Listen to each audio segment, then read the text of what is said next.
So in Lab 8, we are going to be talking about photosynthesis. Now we are coming straight off the lab for cellular respiration, which was Lab 7. So as you can see from this animation by my good friends, the Amoeba Sisters, I really have no idea who they are, but I'm going to call them my friends because I like them so much. You can see that there is a really strong correlation between cellular respiration and photosynthesis. So in your cellular respiration lab, you went through fermentation, not using oxygen with yeast, and then we did PEAS, which is the aerobic cellular respiration, which is what this top equation is showing.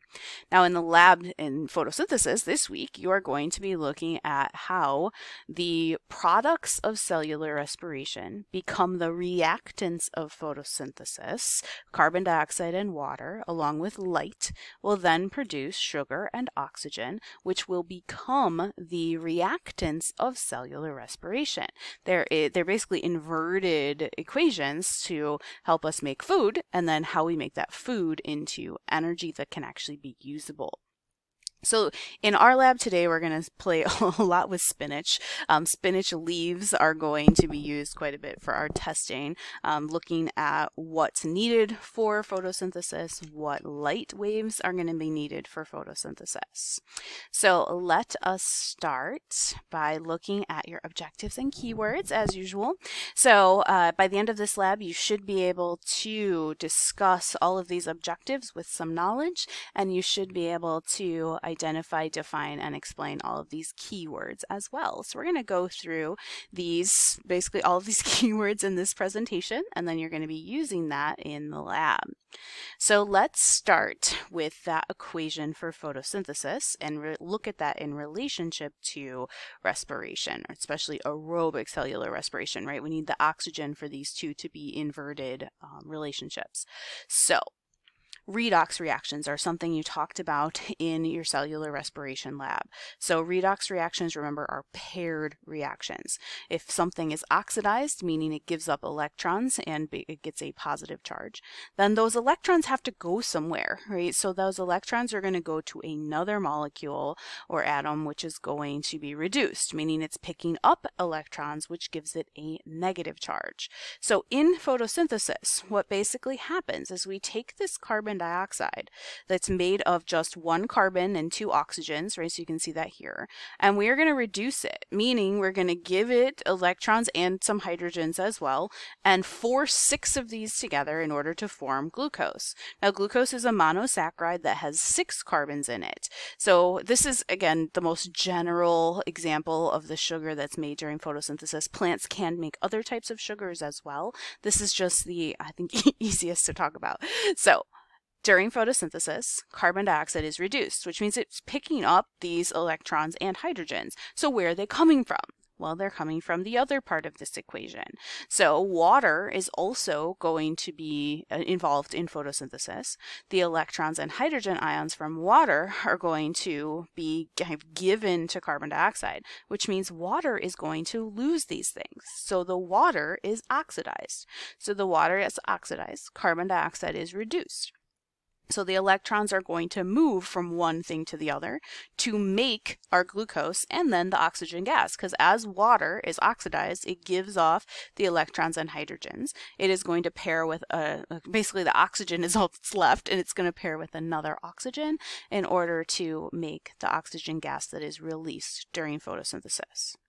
So during your lecture, you are going to talk way more about the details of photosynthesis. You are going to go into a little bit more depth in this about what happens in each one of those stages. So 2 stages. First are called the light reactions. These are the ones that require light. Sorry, but really that's like the easiest name I think out of this entire chapter. So light reactions are going to involve light and water. Carbon dioxide is not involved in the light reactions. So the water is going to be oxidized. It's going to give up its electrons, and those hydrogens are going to come off as well. And water is basically going to be oxidized into oxygen gas. So in order to do that, we need the light energy. Now, you know quite a bit about light. You've been trained on the rainbow and Roy G. Biv since like kindergarten, but visible light as we see it is not all used for photosynthesis. So that's one of the things we're going to be exploring in this unit. So during the light reactions, oxygen gas is produced and a bunch of what will be kind of usable energy. So the light is going to be energizing electrons during the light reactions, and the light reactions will also be producing a tiny bit of ATP. Those two things are going to be absolutely necessary for the second stage of photosynthesis to happen, Kelvin cycle.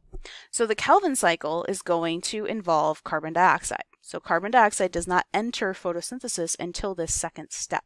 So during the Kelvin cycle, carbon dioxide and some enzymes and other things inside of the chloroplast are going to use those excited electrons and ATP from the light reactions in order to produce glucose.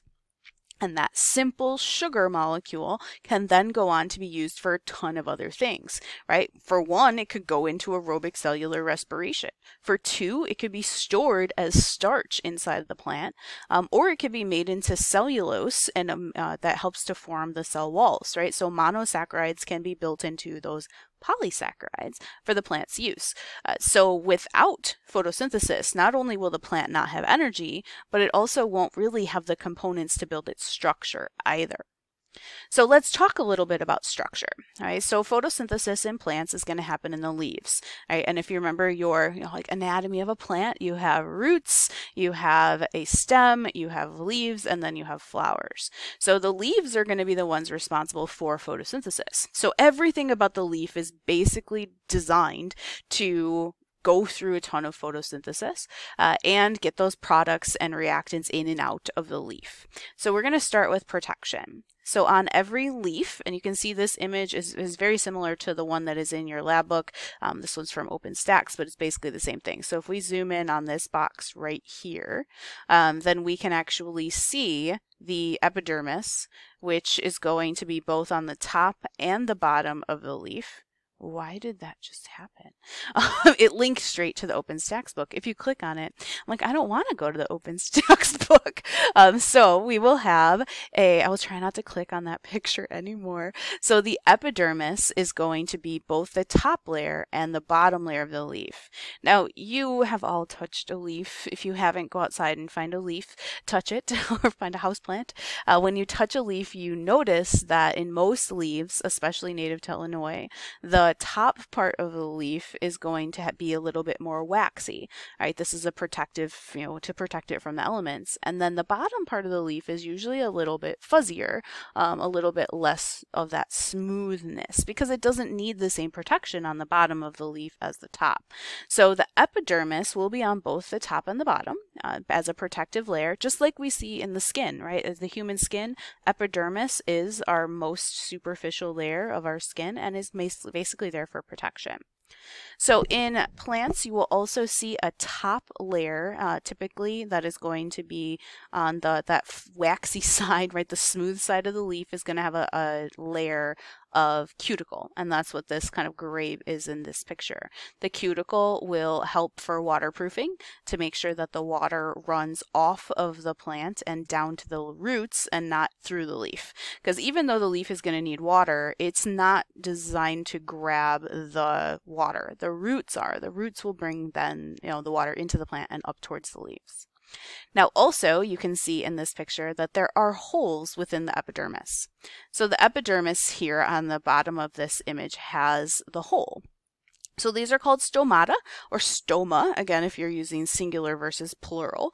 I tend to phrase everything so that I will always use stomata because stoma can get rather confusing when you remember I just on the last slide used the word stroma.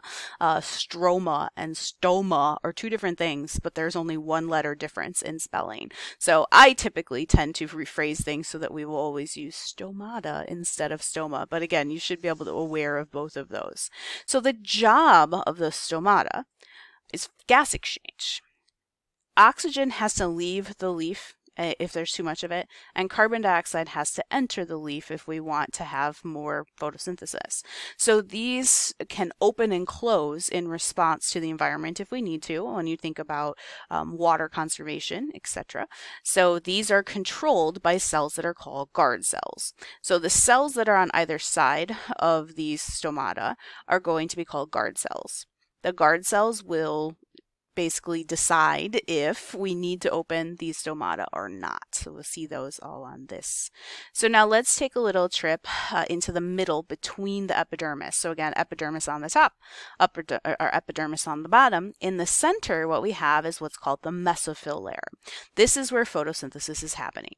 This is where the cells that have the chloroplast are going to be located.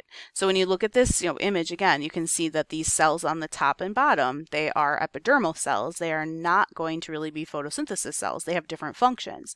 But in the center, these cells are going to have all the chloroplasts for photosynthesis. So the mesophyll layer has two major layers. The palisade layer, which is going to be the top part, the superior part, and then the bottom here, which is going to be more open. This is going to be called the spongy mesophyll. So the palisade mesophyll is closer to the sun. These cells are going to be packed closer together so that they can go through more photosynthesis. The spongy layer is going to have cells that also have chloroplasts. They will still go through photosynthesis, but they are going to be a little bit more spread out so that other things can be happening inside of the leaf. So then each one of these cells is going to have a whole bunch of those organelles called chloroplasts. So chloroplasts are the ones that are going to hold on to the thylakoids and the stroma that I mentioned earlier that are going to be responsible for the photosynthesis process. So the thylakoids are going to be a bunch of membranes. There's a lot of membranes here that stack on top of one another. This gives the chloroplast more surface area. More surface area means more room, in this case, for light reactions. So the thylakoids will have lots and lots and lots of chlorophyll and the other pigments for the reactions to happen. Then the stroma is going to be the fluid that surrounds the thylakoids inside of the chloroplast. This is where the Calvin cycle is going to be happening. So one of the first things you're going to be doing in lab, or one of the first procedures, not to say you'll actually do it first, but the first procedure is to actually look at these leaves, to look at the picture that is in your book and to look at a model and a slide. So this is a slide of a leaf. You can see the epidermis both on the top and the bottom. You can see the palisade layer up here that's very thick and all the cells are close together.